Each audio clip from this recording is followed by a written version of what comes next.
इस वक्त की बड़ी खबर, एहतजाजी किसान तंजीमों की होगी मीटिंग, वज़ीर दाखिला अमित शाह करेंगे मुलाकात। काफी अहम इस वक्त की खबर आपको बता दें, एहतजाजी किसान तंजीमों की मीटिंग होगी।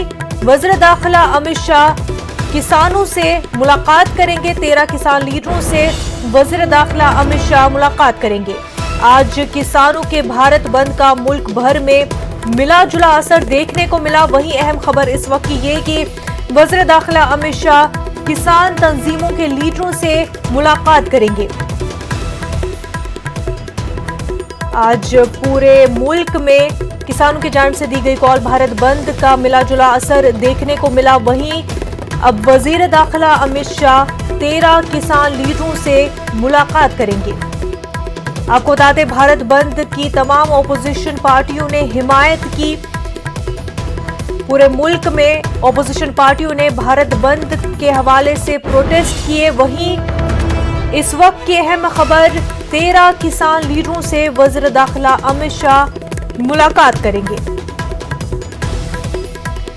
हमारे नुमाइंदे शंकर आनंद बराह रास्त हमारे साथ जुड़ चुके हैं। शंकर, आज पूरे मुल्क में भारत बंद देखा गया, इसी हवाले से अब वज़ीर दाखिला अमित शाह जो है वो किसान लीडरों से मुलाकात करेंगे।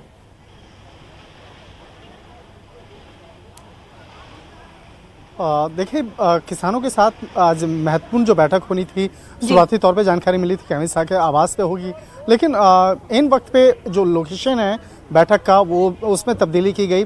और अभी जो इस वक्त में तमाम जो किसान हैं वो पहुंचे हैं पूसा इंस्टीट्यूट में, जो कि सेंट्रल दिल्ली में ही स्थित है। जो पूसा इंस्टीट्यूट है वहाँ पर इंटरनेशनल गेस्ट हाउस में तमाम जो 13 किसान प्रतिनिधि जो वहाँ पहुँचे हैं उनके साथ में महत्वपूर्ण बैठक होगी। और अमित शाह अब अपने घर से यहाँ से प्रस्थान कर चुके हैं और यहाँ से जाने के बाद वो सीधे वहाँ पे बैठक में हिस्सा लेंगे। और कहा जा सकता है कि इस मामले में उन तमाम किसान संगठनों से के जो प्रतिनिधि हैं उनके साथ में बैठ के बातचीत होगी कि किस तरह से इस मसले का एक बीच रास्ता निकाला जाए, इसका समाधान किया जाए। हालांकि कुछ किसान नेता यहाँ पे भी पहुँचे थे। हालांकि कुछ किसान नेताओं में अगर बात करें तो जैसे राकेश टिकैत जो उत्तर प्रदेश के बड़े किसान नेता हैं, वो यहाँ पर आकर काफ़ी देर तक रहे। उसके बाद फिर वो वापस यहाँ से गए। और अगर पंजाब से आए जो किसान नेता हैं वो भी दूसरे गेट पे आए थे अमित शाह के जो केंद्रीय गृह मंत्री हैं उनके आवास के आसपास में। लेकिन अब वो धीरे धीरे वापस जा रहे हैं और पूसा स्थित जो इंटरनेशनल गेस्ट हाउस है वहाँ पर वो महत्वपूर्ण बैठक होगी। लेकिन इस बैठक का क्या हल निकलेगा, क्या इस मामले का कोई हल निकलता है या नहीं निकलता है, वो देखने वाली बात होगी। लेकिन पहले से जो एक तय तारीख मुकर्रर है कल की बैठक की विज्ञान भवन में, जहाँ पर केंद्र सरकार के प्रतिनिधि और किसान नेताओं के जो प्रतिनिधि हैं बाकायदा, वो कल वहाँ पर कल फिर से बैठक करेंगे। और कोशिश की जा रही है उन किसान नेताओं को एक समझाने का, एक बीच का रास्ता निकालने के लिए। तो कहीं न कहीं अब यहाँ पर किसान नेताओं के बीच में भी दो अलग अलग खेमे यहाँ पर देखने को मिल रहा है। लेकिन वो खेमा क्या इस पूरे मामले का सोल्यूशन करवा पाएंगे या नहीं करवा पाएंगे, वो निश्चित तौर पे काफ़ी यहाँ पर देखना महत्वपूर्ण। बिल्कुल शंकर, ये बताया कि इस मीटिंग को कैसे देखें, क्या किसान जो है वो मरकज पर दबाव बनाने में कामयाब हुई है या फिर ये जो मीटिंग है ये फिर से ऑपोजिशन को चुप कराने के लिए मीटिंग की गई है? क्योंकि हमने इससे पहले भी देखा कि मीटिंग का दौर जो है चल रहा था लेकिन कोई नतीजा सामने नहीं आया।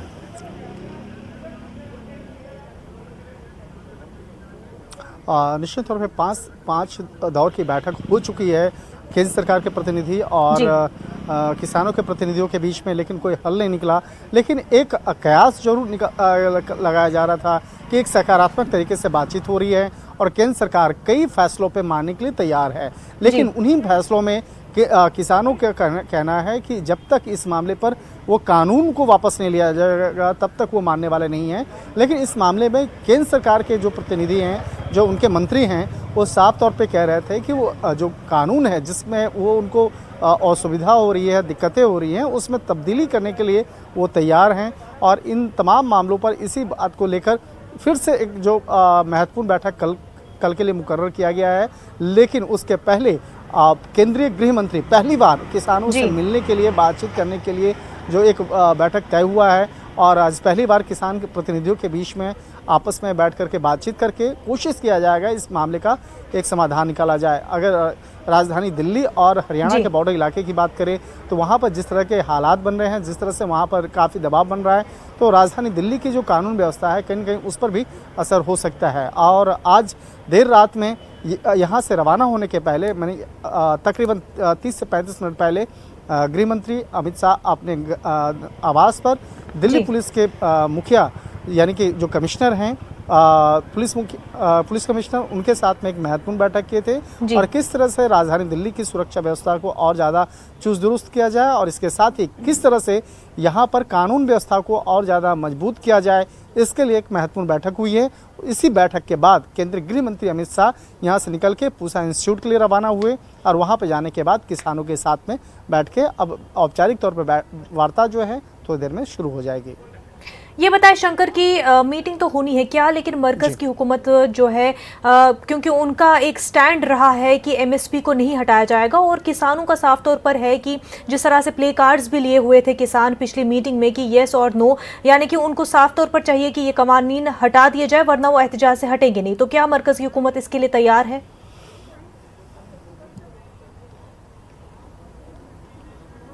देखिए केंद्र सरकार तो केंद्र सरकार के पास अब बहुत ज़्यादा विकल्प नहीं बचे हैं, क्योंकि जिस तरह से लगातार किसानों की संख्या में इजाफा हो रहा है, चाहे वो राजधानी दिल्ली और हरियाणा के बॉर्डर पे बात करें या उत्तर प्रदेश के बॉर्डर पे बात करें या अन्य दूसरे राज्यों से जिस तरह से लगातार काफ़ी संख्या में अब किसान राजधानी दिल्ली में पहुंच रहे हैं, तो कहीं न कहीं केंद्र सरकार इस मामले को चाहेगी कि जितना जल्द से जल्द इस मामले का एक समाधान किया जाए। जी बिल्कुल शंकर, बेहद शुक्रिया आपका तमाम तफसीलात के लिए। आगे बढ़ते हैं। दिल्ली के मीना बाजार और कबूतर मार्केट में भारत बंद का असर देखने को मिला। यहां ज्यादातर दुकानें बंद नजर आई। किसानों की तरफ से भारत बंद के ऐलान की हिमायत में मार्केट बंद रखी गई। हमारे नुमाइंदे ने इसका जायजा लिया, ये देखते हैं। मस्जिद के इलाके में हूं और किसानों की तरफ से जो बंद बुलाया गया था उसका यहां पर भारी असर देखने को मिल रहा है। मैं बिल्कुल लाल किले के सामने हूं। ये कबूतर मार्केट कहलाती है, मीना बाजार का इलाका है। आप देखेंगे किस तरीके से ये दुकानें हैं यहाँ पर पूरे तौर से बंद है। यहाँ से जो पूरी मार्केट है जिसको दरगाह शाह कलीमुल्लाह भी कहा जाता है, ये इलाका है, यहाँ पर बहुत बड़ी मार्केट लगती है, पटरी मार्केट भी लगती है और दुकानें भी यहाँ पर खुलती हैं। लेकिन यहाँ पर आप देखेंगे कि एक भी दुकान वो खुली नहीं है। अब जिस तरह से ये तमाम की तमाम दुकानें जो है बंद की गई हैं और बताया जा रहा है कि ये तमाम दुकानें किसान की तरफ से जो बंद बुलाया गया है उसकी वजह से बंद की गई है। यहाँ पर कुछ लोग बैठे हैं, इनसे पूछ लेते हैं यहाँ पर कब से मार्केट खुलती थी और क्यों बंद है? 9 बजे जो है ये खुलती थी। आज एक किसान के हमारे बंद है, जो हिंदुस्तान अपना बंद है, इसी के हमारे बंद है। सब किसानों की वजह से क्यों बंद? क्यों बंद कर दी? किसान तो है, सब किसान नहीं रहेंगे तो रोटी कहाँ से खाएंगे? कोई प्लास्टिक थोड़ी खाएंगे। इसी के हमारे किसानों को, हमारे सब किसान के साथ में है सब पब्लिक, इसी के हमारे बंद किया गया। यहाँ पर ये मार्केट तो बंद है, क्या आसपास की मार्केट में भी इसका असर दिख रहा है? ये बहुत ज़्यादा है। बीना बाजार बंद है, जामा मस्जिद बंद है, मटिया महल बंद है, तो इसमें सबका ही असर है। क्या मैसेज देना चाहते हैं यहाँ के सारे दुकानदार? ये किसानों के हक में मामला होना चाहिए, ये मैसेज देना चाहते हैं। तो यहाँ पर आप देखेंगे कि जामा मस्जिद का इलाका है, मीना बाजार है ये पूरा, और रेड फोर्ट बिल्कुल इसके सामने है। उसके बावजूद ये पूरी दुकान जो है 9 बजे खुल जाती थी, अब यहाँ पर पूरे तौर से ये दुकानें बंद दिखाई दे रही हैं। कैमरामैन हरीश के साथ खुर्रम शहजाद, न्यूज़ 18 दिल्ली। दिल्ली के जामा मस्जिद इलाके में वाक़ उर्दू बाजार में भारत बंद की हिमायत में दुकानें बंद रखी गई। छोटी दुकानों से लेकर तमाम बड़ी दुकानें भी बंद रही। पूरा मार्केट बंद नजर आया। हमारे नुमाइंदे ने तमाम सूरत हाल का जायजा लिया, ये देखते हैं। हम इस वक्त दिल्ली के जामा मस्जिद इलाके में हैं। किसानों की तरफ से जो बंद बुलाया गया उसका यहाँ पर भरपूर असर देखने को मिल रहा है। ज़्यादातर दुकानें यहाँ पर बंद है। ये मटिया महल का इलाका है। आप देखेंगे इधर ये जो उर्दू बाज़ार है पूरा का पूरा पूरे तौर से बंद है। यहाँ पर चिकन की शॉप्स हैं और इसी के साथ साथ उर्दू बाज़ार के नाम से बहुत सारी शॉप्स हैं, यानी उर्दू के जो दुकानें हैं उनके शॉप्स हैं, होटल्स हैं। ये मटिया महल का इलाका है। तमाम की तमाम दुकानें आप देखेंगे कि किस तरीके से बंद है। छुटपुट दुकानें, कोई एक आध जो ज़रूरी सामान की दुकानें हैं वो ज़रूर आपको खुली हुई मिलेंगी, लेकिन चाहे चाय खाने हो या फिर इसी तरीके से जो गाड़ियों की दुकानें होती हैं जहाँ पे स्पेयर पार्ट्स मिलते हैं, जामा मस्जिद में पुराने स्पेयर पार्ट्स का जो कारोबार है वो सब का सब यहाँ पर पूरी तौर से मुतासिर है, यानी उनको बंद करके रखा गया है। हम देखेंगे कि किस तरीके से ये जो दुकानें हैं तमाम की तमाम इसको बंद की गई हैं। पूरा बाज़ार बंद है, क्या कहना चाहेंगे? पूरा बाज़ार तो बंद है, अच्छी बात है, बाज़ार बंद होने चाहिए, ताकि ये जो हमारी जो कामयाबी होनी चाहिए इस चीज़ में। तो अगर बाज़ार बंद नहीं होगा तो नाकाम रहेंगे हम। किसानों के ज़रिए से भारत बंद बुलाया गया था, अब देख रहे हैं यहाँ पर पूरे तौर से दुकानें बंद हैं। बिल्कुल, किसान हमारे अन्नदाता हैं और अगर कोई बिल पास किया है सरकार ने और किसानों को समझ में नहीं आ रहा तो किसानों से बात करनी चाहिए। और जो ये किसानों का आक्रोश ही है कि किसानों के लिए यहाँ पे जनता खड़ी हुई है। जनता किसानों के साथ है। तो ये पूरा का पूरा इलाका बंद दिखाई दे रहा है। 10 बजे से 3 बजे तक की कॉल है और जामा मस्जिद के इलाके में कम से कम बंद पूरे तौर से कामयाब है। कैमरामैन हरीश के साथ खुर्रम शहजाद, न्यूज़ 18 दिल्ली। किसानों के भारत का बंद का मिला जुला असर अमरावती में भी देखने को मिला, जहां के अहम बाजार और तिजारती मराकज बंद दिखाई दिए। वहीं चौक चौराहों पर सन्नाटा छाया रहा। खासतौर पर मुस्लिम इलाकों में बंद का 100% असर देखने को मिला। GM बनावट वाला रोड, टीपू सुल्तान मार्केट, पठान चौक, वली चौक पूरी तरह से बंद रहे। जिन इलाकों में कुछ दुकानें खुली थीं उन इलाकों में समाजी और मिली तंजीमों के लीडरान ने पहुंचकर दुकानदारों से अपील की कि वो दुकानें बंद रखें और किसानों ने जो बंद का ऐलान किया है उसकी हिमायत करें। मुस्लिम बहुल क्षेत्र का जिम्मा यहाँ जितने भी लोग हैं जिम्मेदार लोगों ने इन्होंने लिया और तकरीबन 100% पूरा मुस्लिम इलाका पूरी तरह से बंद है। यहाँ तक कि पांडेले, चाय की दुकानें, होटलें, मॉल, सारी चीज़ें बंद है। ये इसलिए ज़रूरी है कि ये हमारे आने वाली नस्लों का मामला है। आज अगर ये कायदे सफल हो गए, ये लागू हो गए, तो यकीन मानिए जो अनाज हमको 15 और 20 रुपए किलो मिल रहा है ये 100 रुपये और 150 रुपये किलो मिलेगा। इससे पहले जो कानून कायदे लाए उन्होंने, हमने देखा कि एजुकेशन के ऊपर इस तरीके से बच्चों के ऊपर लाठियाचार्ज हुई। आज किसान आंदोलन कर रहे हैं तो किसानों पर लाठियाचार्ज कर रही है। तो ये सरकार आखिर है किसकी? जो काश्तकार ने जिन्होंने चुना कर दिया, जिन्होंने आज सत्ता की इतनी बड़ी कुर्सी में बिठाया, आज उनके ऊपर जुल्म। किसानों के मुतालिक कानून की मुखालफत के लिए भारत बंद का असर महाराष्ट्र के अकोला में भी दिखाई दिया। जिला भर में किसानों ने लोगों को कारोबार बंद रखने पर मजबूर किया, जबकि दुकानें मुकम्मल तौर पर बंद नजर आई। इस बंद को मुस्लिम सियासी और मजहबी तंजीमों ने भी भरपूर हिमायत की, जिसमें खास तौर से जमात इस्लामी हिंद, MPJ और MIM वगैरह तंजीमों ने एहतजाज में हिस्सा लिया। शहर में वो इलाके जहाँ BJP का असर रसूख ज्यादा है वहाँ दुकानें और कारोबार खुले रहे। वक्त आने पर देश की हिफाजत के लिए अपने दरातियों को पिघलाकर बंदूकें तैयार की थी। उन किसानों के साथ उपेक्षा की वातावरण फैलाया जा रहा है और किसानों को देशद्रोही और आतंकवादी कहा जा रहा है। मैं मजलिस इत्तेहादुल मुस्लिमीन के जानिब से और अकोला टीम के जानिब से भारत सरकार से निवेदन करता हूं कि किसानों को दबाना, उनके साथ जुल्म और ज्यादती करना ये बंद करे और ये तीनों जो है कानून लागू किए गए हैं पीछे के दरवाजे से उसे खत्म किया जाए। किसानों के भारत बंद को औरंगाबाद शहर में मिला जुला रद्द-ए-अमल देखने को मिला। ऑटो यूनियन ने बंद की हिमायत करने की वजह से शहर की सड़कों पर से 70% ऑटो गायब रहे, जबकि होलसेल किराना दुकानदारों ने यह कहकर बंद में शामिल होने से इनकार कर दिया कि कोरोना वबा के दौरान उन्हें काफ़ी खसारे का सामना रहा और हुकूमत ने उनकी कोई मदद नहीं की। शहर के मुख्तलिफ इलाकों में रोज़मर्रा के कारोबार को छोड़कर ज़्यादातर कारोबार बंद रहे। इसके अलावा सेंट्रल बस स्टैंड और सिस्को बस स्टैंड पर मुसाफिरों की तादाद बराए नाम रही। मरकज की मोदी हुकूमत की जानिब से किसानों से मुतल्लिक नाफिज किए गए 3 नए कवानीन के खिलाफ पूरे मुल्क में किसान एहतजाज कर रहे हैं। नांदेड़ में भी कुल जमाती तहरीक के जिम्मेदारान ने आज के भारत बंद की मुकम्मल तायीद की। साथ ही इस बंद को कामयाब बनाने के लिए शहर के सभी ताजरों को अपनी अपनी दुकानें और इदारे बंद रखने कर एहतजाज में शामिल होने की अपील की।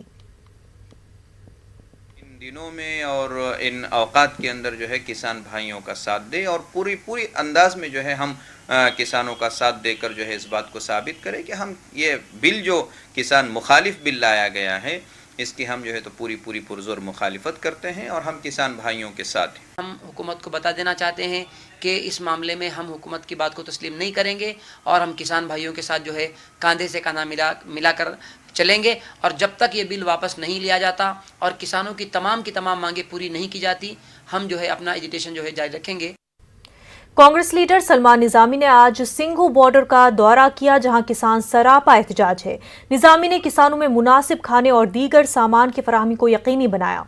निजामी ने कहा कि काश्तकार हमें 365 दिन खाना खिलाते हैं, अब उन्हें खुराक पहुंचाने की बारी हमारी है, क्योंकि वो सख्त सर्दियों में रातें गुजार रहे हैं ताकि हुकूमत को सही रास्ते पर ला सके। जमात इस्लामी हिंद के सदर सईद सादतुल्लाह हुसैनी का कहना है कि किसानों के जायज़ मुतालबात को हुकूमत को मान लेना चाहिए। सादतुल्लाह हुसैनी के मुताबिक किसानों से बातचीत करनी चाहिए और MSP के हवाले से किसानों के शकूक और शुबहात को दूर करना चाहिए। इस्लामी हिंद सैयद सादतुल्लाह हुसैनी साहब हमारे साथ मौजूद हैं। सर, आप लोगों ने किसान बंद की हिमायत की थी, क्या कैसे देखते हैं अब तक जिस तरह की मुज़ाकरात हुए सरकार के साथ और अब ये भारत बंद है? हमने जो है किसानों के इस एहतजाज की तायीद का ऐलान किया है और हम उनके इस मतालबे की तायीद करते हैं कि जो 3 फार्म बिल्स मंजूर हुए हैं पार्लियामेंट में बग़ैर मुनासिब डिस्कशन और डिबेट के और किसानों को एतमाद मिलिए बग़ैर, तो उन बिल्स को, उन क़वानीन को, बिल के अब तो एक्ट हैं, वो एक्ट्स को फौरी वापस लिया जाए, उन्हें मनसूख किया जाए। पार्लियामेंट का स्पेशल सेशन बुलाकर इन तीनों बिल्स को नामंजूर को वापस लिया जाए और ख़ास तौर पर मिनिमम जो प्राइस है MSP उसको एक लीगल राइट के तौर पर तस्लीम किया जाए और कॉरपोरेट को बड़े पैमाने पर जो एंट्री दी जा रही है फार्म सेक्टर में और किसानों को उनके रहम करम पर छोड़ा जा रहा है, तो इस पॉलिसी से गुरेज किया जाए। तो इन सब डिमांड सर ज़रूरी कवानीन के खिलाफ किसानों के भारत बंद का मुख्तलिफ रियासतों में ज़बरदस्त असर देखने को मिला। मुख्तलिफ रियासतों में बड़ी तादाद में बंद हामी सड़कों पर उतरे, कहीं रेल रोकी गई तो कहीं सड़क को जाम किया गया। ज़रूरी कवानीन पर किसान हुकूमत से साफ साफ जवाब चाहते हैं। मरकज़ के साथ मुख्तलिफ दौर की बातचीत बेनतीजा रहने के बाद किसानों ने भारत बंद की कॉल दी थी। इस बंद को कई सियासी जमातों और यूनियनों की हिमायत हासिल हुई। मरकज़ ने अपोजिशन पर किसानों को उकसाने का इल्ज़ाम लगाया है। अगले साल की दूसरी 6 माही में हिंदुस्तान में भी 5G की खिदमात शुरू हो जाएंगी। पीएम मोदी की मौजूदगी में यकीन दहानी कराई रिलायंस इंडस्ट्रीज के चेयरमैन मुकेश अंबानी ने। दरअसल उनसे पहले इंडिया मोबाइल कांग्रेस प्रोग्राम से खिताब करते हुए वज़ीर-ए-आज़म नरेंद्र मोदी ने तय वक्त पर 5G शुरू करने की बात कही थी। शुरू हो गई 5G की उल्टी गिनती। 2021 की दूसरी 6 माही में होगा लॉन्च। 5G से पूरा होगा आत्मनिर्भर भारत। चंद महीने दूर 5G की खिदमत। 5G revolution in India in the second half of 2021. बिल्कुल ठीक सुन रहे हैं आप। इंडिया मोबाइल कांग्रेस यानी IMC 2020 के दौरान एक स्पीच में रिलायंस इंडस्ट्रीज के चेयरमैन मुकेश अंबानी ने हिंदुस्तान में 5G प्लान के बारे में बताया और भरोसा दिलाया कि रिलायंस जियो भारत में अगले साल के दूसरी 6 माही में 5G लॉन्च करेगा। I assure you that Jio will pioneer the 5G revolution in India in the second half of 2021. It will be powered by indigenous developed network, hardware and technology components. Jio's 5G service will be a testimony to your inspiring vision of Atmanirbhar Bharat. Mukesh Ambani से पहले वज़ीर-ए-आज़म नरेंद्र मोदी ने India mobile Congress programme से खिताब किया। PM Modi ने अपने खिताब में हिंदुस्तान की तरक्की में टेलीकॉम सेक्टर के अहम किरदार को गिनाया। साथ ही मुल्क में तय वक्त पर 5G की खिदमत शुरू करने की बात भी कही। We need to work together to ensure a timely rollout of 5G to leapfrog into the future and empower millions of Indians. आपको बता दें कि ये इंडिया मोबाइल कांग्रेस का 4था साल है, लेकिन इस बार ये प्रोग्राम कोरोना वायरस की वजह से वीडियो कॉन्फ्रेंसिंग के जरिए हुआ। Bureau report, news 18 network. Madhya Pradesh में शिवराज सिंह चौथी बार वज़ीर-ए-आला बने तो कमलनाथ हुकूमत के अहद में तश्कील दी गई सभी कमेटियों को 20 अप्रैल 2020 को एक अहकाम जारी करते हुए सभी को तहलील करने का हुक्म जारी किया गया था। यही से मसाजिद कमेटी और महकमे अक़लियत फ़लाह व बहबूद के बीच इख्तियारात को लेकर तनाज़ा शुरू हुआ। साबिक़ा कमेटी के लोग अहकाम जारी होने के बाद भी कई माह तक इक़्तिदार पर बने रहे, जिसका नतीजा ये हुआ कि महकमे अक़लियत फ़लाह व बहबूद ने इदारे की ग्रांट बंद कर दी। कमेटी के चेयरमैन और एक रुकन ने अपना इस्तीफ़ा तो मोहतमिम को पेश कर दिया, मगर सेक्रेटरी ने इस गैजेट नोटिफिकेशन और मसाजिद कमेटी रूल्स की खिलाफ वर्जी मानते हुए मानने से इनकार कर दिया। दोनों की लड़ाई में मामला जबलपुर हाई कोर्ट पहुंचा। महकमे अक़लियत फ़लाह व बहबूद ने एक और अहकाम जारी करते हुए साबिक़ा कमेटी के खिलाफ जांच का हुक्म जारी कर दिया। वहीं साबिक़ा कमेटी के सेक्रेटरी SM सलमान किसी जांच से इनकार करते हैं। देखिए, शिकायतकर्ता ने शासन को शिकायत की थी, जिसके परिप्रेक्ष्य में शासन ने हमें निर्देश दिए हैं कि परीक्षण कर उसकी जांच की जाए। तो हमने जांच कमेटी गठित कर दी है 4 सदस्य। वो अपनी रिपोर्ट एक वीक के अंदर देगी, 1 सप्ताह के अंदर। उसके बाद शासन को परीक्षण कर प्रस्ताव प्रेषित किया जाएगा। अगर ऐसी जांच बैठती है तो हम उसका स्वागत करेंगे, क्योंकि हमने जो काम करे हैं यहाँ पर वो किसी दूसरी कमेटी आज तक नहीं कर पाई। सालों से जो इमाम मौज़िम की तनख्वाहें 2000-3000 से आगे नहीं थीं, वो हमने बढ़वा कर 5000 और 4000 और 5000 करवाई।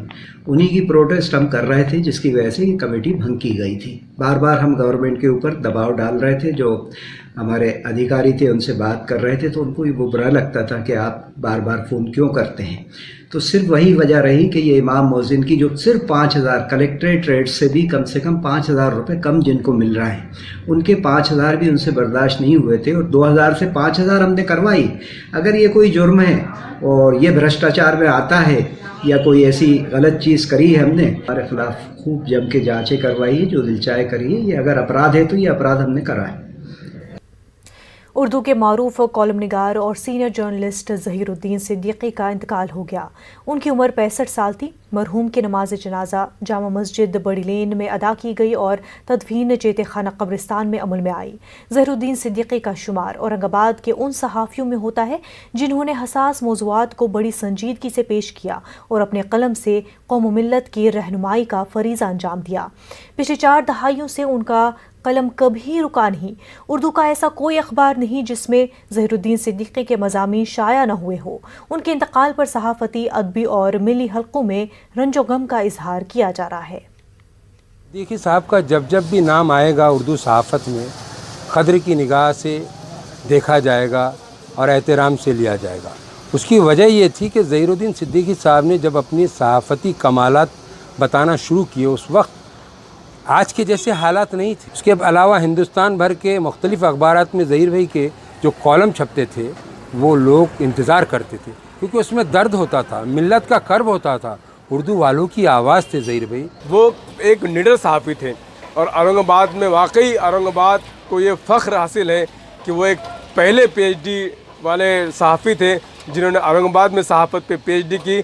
हमें उनके इंतकाल पर बहुत गम है और यकीनन ये बहुत बड़ा मिल्लत का खसारा है, क्योंकि मिल्लत का फ़र्द था और मिल्लत के लिए तड़पता था। उसके दर्द, उसके दिल में जो है एक फ़िक्र थी।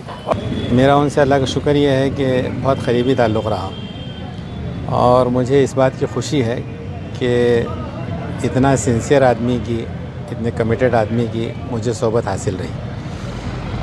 मिल्लत के बहुत लोगों से मेरी भी वाक़फ़ियत है, लेकिन कम लोगों से मैं वाकिफ़ हूँ जो सेंस भी रखते हो और मिल्लत का कमिटमेंट भी रखते हैं। और औरंगाबाद के चंद नामों में से एक शख्सियत थी ज़हीर सिद्दीकी साहब की। साबिक़ा रियासत हैदराबाद के इलाके मराठवाड़ा में कदम जमाने के बाद MIM अब हैदराबाद कर्नाटक में पैर पसारने की कोशिशों में नजर आ रही है। MIM अब हैदराबाद कर्नाटक में लोकल बॉडीज़ इलेक्शन में किस्मत आजमाने की कोशिश में लगी है। कर्नाटक में इसी माह ग्राम पंचायत के इंतखाबात हो रहे हैं। वहीं आइंदा साल के अवाइल में गुलबर्गा म्यूनसिपल कॉरपोरेशन के इंतखाबात भी होने हैं। मजलिस के मकामी लीडरों के मुताबिक पार्टी ग्राम पंचायत और कॉरपोरेशन के इंतखाबात में मुकाबला कर रही है। इस ज़मन में आज गुलबर्गा में पार्टी ऑफिस पर दरख्वास्त फॉर्म रिलीज किए गए। पार्टी के मकामी लीडर अब्दुर्रहीम मिर्ची के मुताबिक ग्राम पंचायत और गुलबर्गा म्यूनसिपल कॉरपोरेशन इंतखाबात में नौजवानों को ज़्यादा मौका दिया जाएगा। जैसा कि आज हमारे गुलबर्गा डिस्ट्रिक्ट कुल हिंद मजलिस इत्तेहादुल मुस्लिमीन के ऑफिस पर हमने पंचायत इलेक्शन और आने वाले कॉरपोरेशन और बल्दिया इलेक्शन के लिए हमने एक फॉर्म रिलीज़ किया। वो फॉर्म इसलिए रिलीज़ किया, हमारे पास हर एक एरिया से 10-10, 15-15 एप्लीकेशन आ रहे थे, उनका डाटा सही नहीं कलेक्ट हो रहा था। तो हमने उनके डाटा कलेक्ट करने के लिए हमने फॉर्म इशू किया आज। तो मैं समझता हूँ कि 1-2 दिन के अंदर कॉरपोरेशन इलेक्शन और पंचायत इलेक्शन के पूरे फॉर्म कलेक्ट हो जाएंगे। उसके बाद हमारी टीम गुलबर्गा डिस्ट्रिक्ट की जो हमारे पूरे जितने भी साथी हैं वो बैठ के उसको कोलकाता के मिले अलामीन कॉलेज के मसाइल हल किए जाने के हुकूमत के ऐलान का मिली कॉलेज बचाओ कमेटी ने भी खैर मकदम किया है। कमेटी के रुकन मोहम्मद हुसैन रिजवी ने तालिबात के मसाइल हल करने के लिए तालीमी सिलसिला शुरू करने पर जोर देते हुए कहा कि कॉलेज में 4 टीचर थे जिनमें 3 का तबादला कर दिया गया है। हुकूमत को असातिज़ा की बहाली के लिए आगे आना होगा। हुकूमत की नीयत ठीक है और मिली कॉलेज के मसाइल को कबूल करते हुए उसका हल निकालती है, तो हम लोग इसका वेलकम करते हैं। हुकूमत जल्द से जल्द वहाँ तालीमी निज़ाम को दोबारा शुरू करे और अप्रूव टीचर की बहाली करे। निज कॉलेज में प्रिंसिपल का अपॉइंटमेंट किया जाए ताकि वहाँ कॉलेज। खास बात इंडिया में फ़िलहाल इतना ही। मज़ीद खबरों के लिए आप लॉग इन कर सकते हैं हमारी वेबसाइट news18urdu.com पर। आदाब।